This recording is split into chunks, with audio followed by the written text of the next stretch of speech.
Bula, which is Fijian for hello. I'm currently on the island of Fiji right now on a short 4-day vacation before heading back to the United States. And I thought, you know what?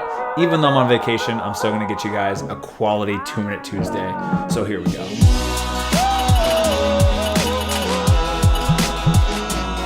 So like all of my 2-Minute Tuesdays, this video is not gonna be under 2 minutes. And I don't even know for sure if it's actually gonna come out on Tuesday.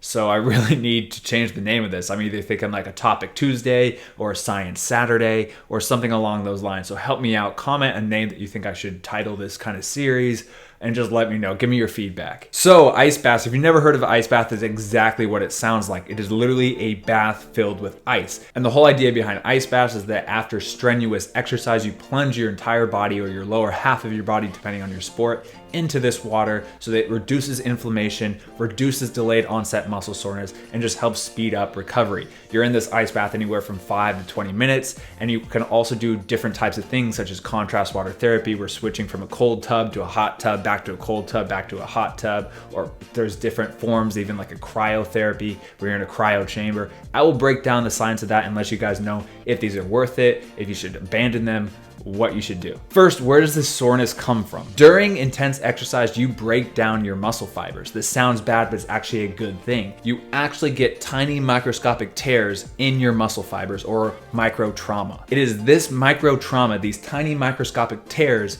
that causes that delayed onset muscle soreness that you feel in your body 24 to 72 hours after that workout. It's not that lactic acid. The lactic acid is that burning sensation you feel during long periods of exercise. The ice bath is believed to actually reduce that inflammation as well as reduce the tissue breakdown of the muscle so that you don't get as sore and you can recover faster. Then as you exit the ice bath and warm back up, that increased blood flow back to your muscles is said to improve your circulation and again, speed up the process even more. But what is happening? What does the science say? In a Cochrane review of 17 different studies looking at cold water immersion, they found that ice baths actually have a beneficial effect on your muscle soreness. So that is awesome to find. We literally have a great review of a huge amount of reviews stating that this ice bath is more beneficial than going home and doing nothing, or so-called passive recovery. So far, so good. Then in a different research review of 13 different studies, Bozen and team found that contrast water therapy was better at reducing delayed onset muscle soreness than passive recovery again. That is 2 great points in favor of ice baths. But we've kind of already known that. In no professional sports team anywhere in the world after games do athletes just go home and sit on the couch for 72 hours. They're always doing some form of active recovery, such as cycling for 15 minutes at a low intensity, going on a walk, doing some dynamic stretching, maybe doing some static stretching or yoga. Maybe they're getting a massage or doing those compression sleeves on their legs or doing something, some form of active recovery to help their bodies. Now, what I want to know, and what the general population wants to know now too, is how do these ice baths compare to those other forms of active recovery? How much better are the ice baths? Because let's face it, those ice baths are painful. Working up?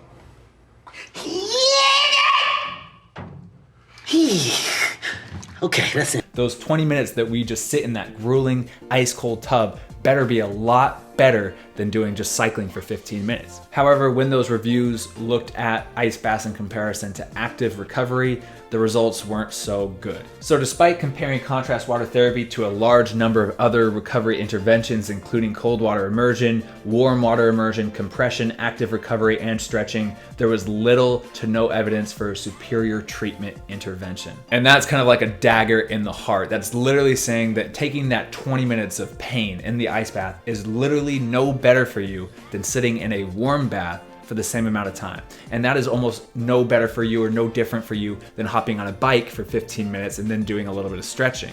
So now as an athlete, you're looking at like the risk or reward. Why do you sit in a very painful 20-minute ice bath that would have the same rewards, that same benefit to you as sitting in a room temperature tub, or just with, you don't even have to get wet anymore. Now you can just go for a walk and stretch, and that will have that same benefit to you as the other methods. In another study titled The Effects of Cold Water Immersion and Active Recovery on Inflammation and Cell Stress Responses in Human Skeletal Muscle After Resistance Exercise. That is quite the title, but even though the title is intense, the actual study was pretty simple. all they're really doing is just looking at the inflammation and the cellular response inside the athlete's legs compared to the ones who take an ice bath and compared to the ones who actually just go and do an active recovery session, such as going for a walk and stretching. And they actually found that these responses did not differ significantly between cold water immersion and active recovery. And their results suggested that cold water immersion is no more effective than active recovery for minimizing the inflammatory and stress response in muscle after resistant exercise. That's a lot of big words, but again, we're just seeing the same exact thing. There's no difference between an ice bath or contrast water therapy and active recovery sessions. So we're starting to see this pattern come up with ice baths.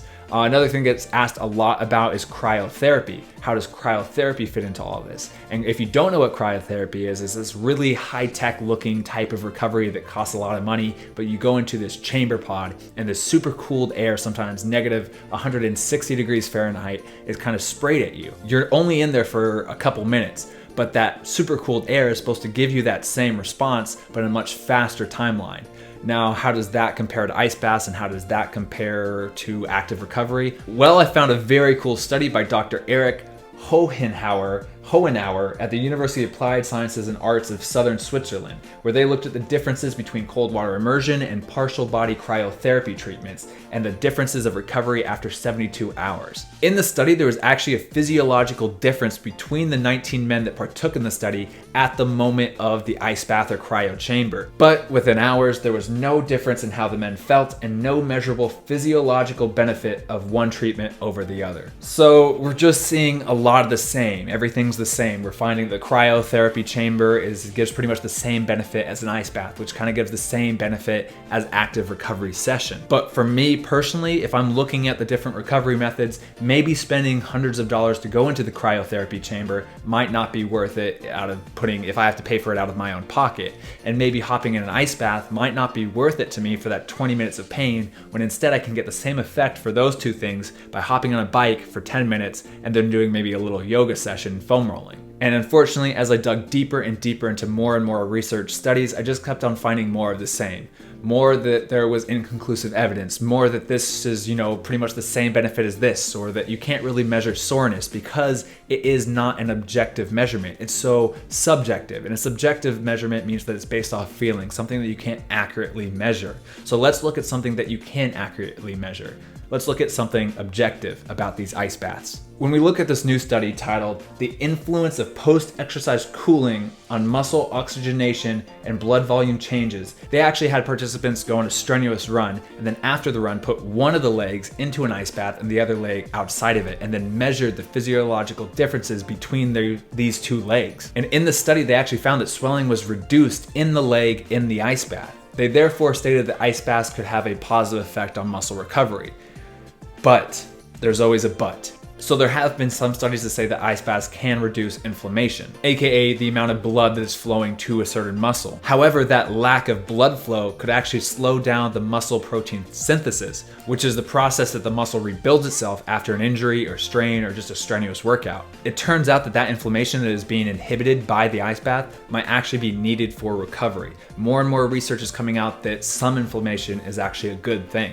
In fact, this is exactly what was found in a study where athletes partook in a 3-month-long strength course. They broke up the athletes in the study into two groups. One group, the athletes did nothing after the workouts, and the other groups, they did a ice bath. And they found that the athletes that partook in cold water immersion after their workouts actually reduced long-term gains in muscle mass and strength, and reduced the activation of key proteins and satellite cells in skeletal muscle up to 2 days after strength exercise. It was actually determined that individuals who use strength training to improve athletic performance, recover from an injury, or maintain their health should reconsider whether to use cold water immersion as a muscle therapy treatment. So in layman's terms, an ice bath might help you feel better in the short term by reducing inflammation and reducing the sensation of delayed onset muscle soreness, but that process of restricting blood flow to muscles after workouts could actually negatively affect your muscle recovery and growth in the longer term. Now, that actually completely contradicts the previous study that was mentioned that says that there was no difference in inflammation between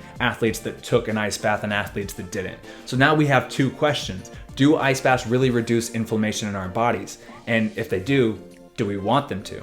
And that's something that actually needs to be explored further by the scientific community. And we can't really make a definitive answer on ice baths until that is answered. But we can say that cold water immersion or contrast baths after a single hard workout offers some temporary pain relief, at least at an athlete's perceived experience of a faster recovery. In general, an active recovery session should still be the gold standard of recovery. Low intensity, steady state cardio, static stretching, dynamic stretching, yoga, foam rolling, massage, compression, all of these things will help your body recover. And they should actually be done immediately after that strenuous workout or game or training session, as well as the day after or a couple days after when you're experiencing that delayed onset muscle soreness. And of course, passive recovery or complete rest after periods of intense exercise is not an effective way to recover. With all this science and technical jargon, just please understand that if you do a strenuous workout, play in a strenuous game, or do whatever, you will be sore. There's no way around it. But that soreness is a good thing. It means that you've torn your muscle fibers microscopically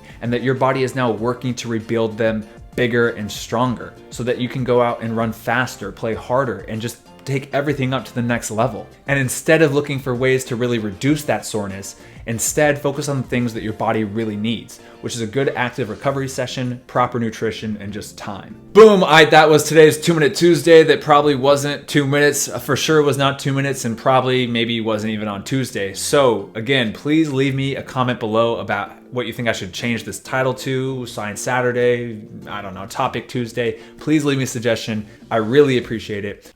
That's the video. If you guys liked it, hit the thumbs up button, subscribe, and I'll see you on the next one. Peace.